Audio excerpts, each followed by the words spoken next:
Thank you. The storm damage is widespread after last night. Look at these pictures. 24-hour News 8's Amanda Jarrett is in Marshall this afternoon, getting a look at the damages left behind there. Just a lot of damage here in Marshall. I want to show you these just incredible images behind me. You can see this tree just split right on top of this house, just wrecked the roof here. There's limbs everywhere. The cars buried there in the back under a lot of debris. In fact, you can see just pieces of the tree, how it just split it right off. And this is a lot of the damage we're seeing all over Marshall. Just a couple streets over, it's hard to even get around. Just a lot of this yellow tape put up, and the area is just cordoned off due to all the damage. A lot of trees down. A couple streets over, there's a tree down, power lines across the road.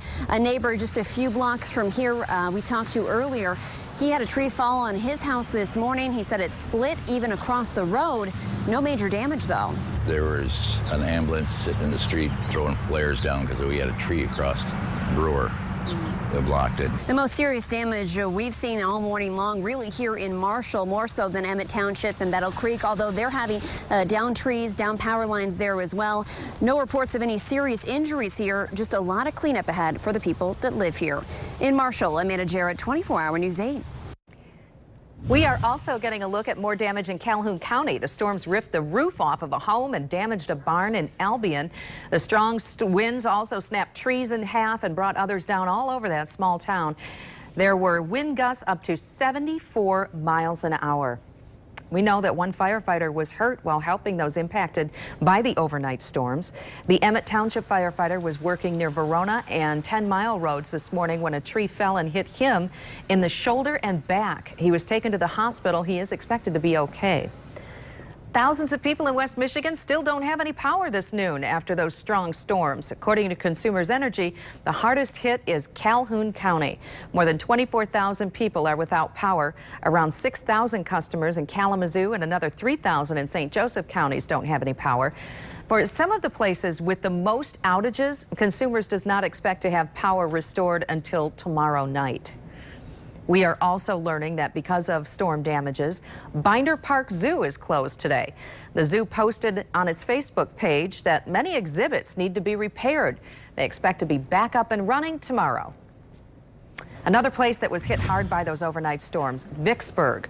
That's where we sent Storm Team meteorologist Matt Kirkwood. He's live in one of the neighborhoods right now. Matt, since daybreak, you've been able to get a better look at the damage there. What are you seeing now?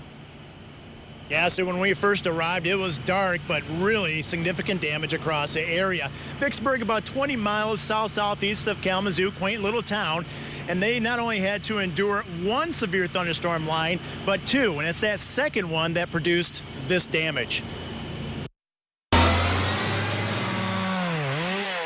The lightning woke me up before it even hit. I was sitting on the computer watching the radar, watching everything happen. Power blinked on and off. Power flickered at 1:17 and come back on.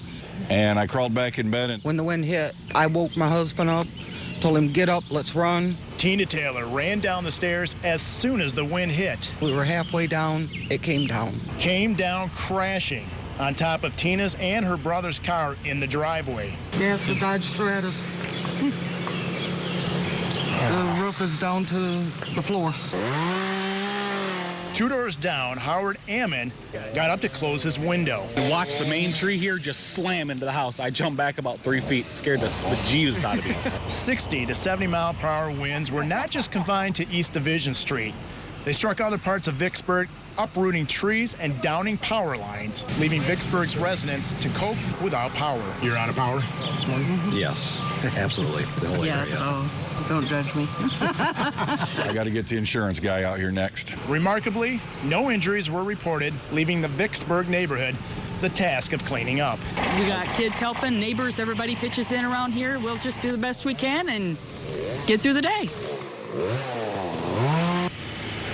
Yeah, arriving at work last night, Bill was tracking these storms coming all the way through the Midwest, and really areas south of Grand Rapids really took the brunt of the storms, and we didn't start running into real damage until about the Portage area, just south of the Kalamazoo area. By the way, AEP is the power company for this area, and talking with them, they estimate that full power will not be back on until 3rd or possibly the 4th of July. I'm Storm Team 8 meteorologist Matt Kirkwood. Back to you. Okay, that's going to be a while. Matt, always a big question that people have after strong storms like this and all that damage.